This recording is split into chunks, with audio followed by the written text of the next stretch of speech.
Hello everybody, today I'm going to be showing you my Tippmann TMC and how I've built my gun. Yes, this is a paintball gun. It does not look like one, but yes, it is one. And this is Gale, and this is my review. Okay, starting with my TMC, we're going to be removing these scope caps. This is the brand of the scope. I will have a link below, so you guys can just check it out if you want to get it. It is a red dot and green dot, and obviously you can zero in your sights.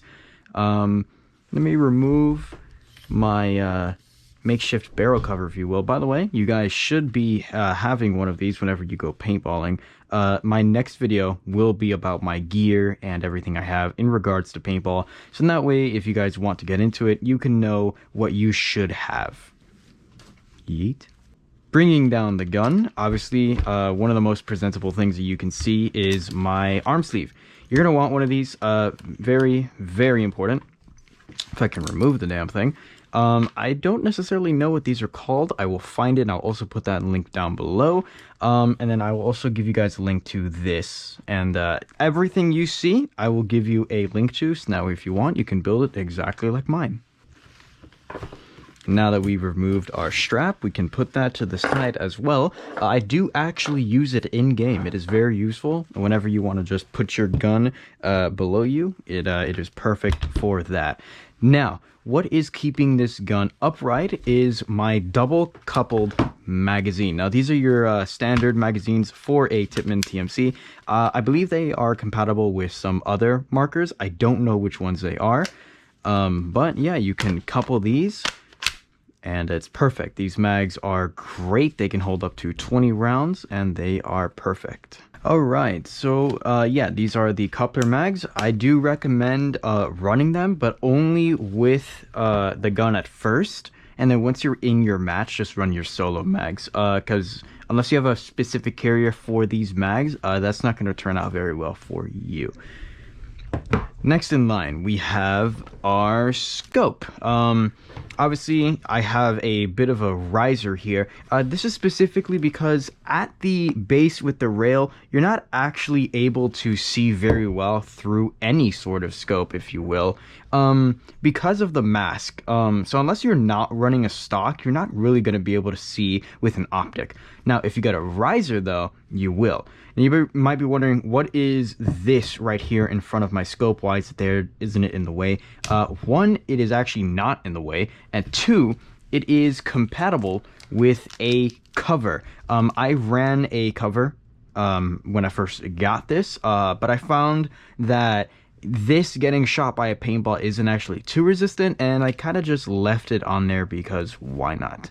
I will get rid of it whenever I feel like it. Anyways, now onto our barrel. I don't necessarily know what this barrel is called. I will also link it down in the description when I find it. However, this barrel allows for a spin when the ball actually comes out, which is these linear rotations that you can see here. It actually helps with accuracy a lot, and I don't actually see people review this sort of barrel enough. It is actually very well. And of course, we have our base iron sight in the front. This actually came with the marker.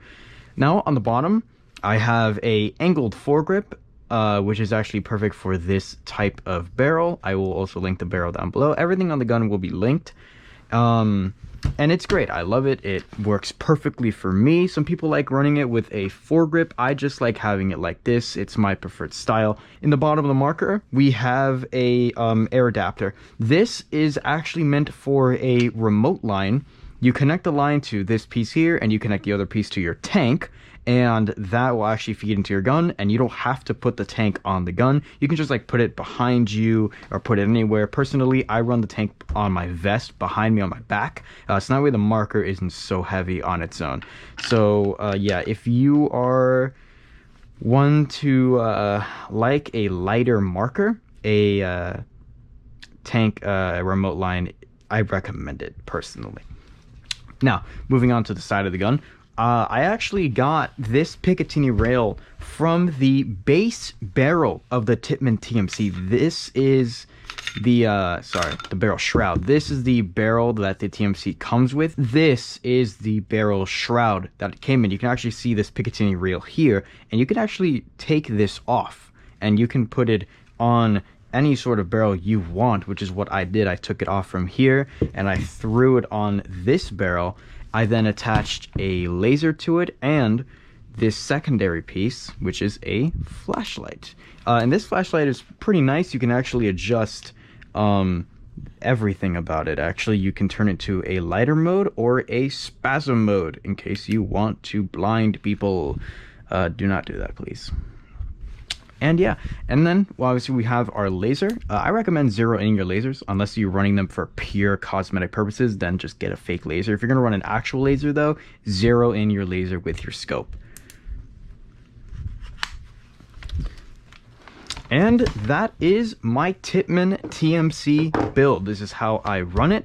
I will be running another review a little bit later, and this review will be of my gear. It will be of my other marker that I have that I use specifically for speedball. So I'll show you that.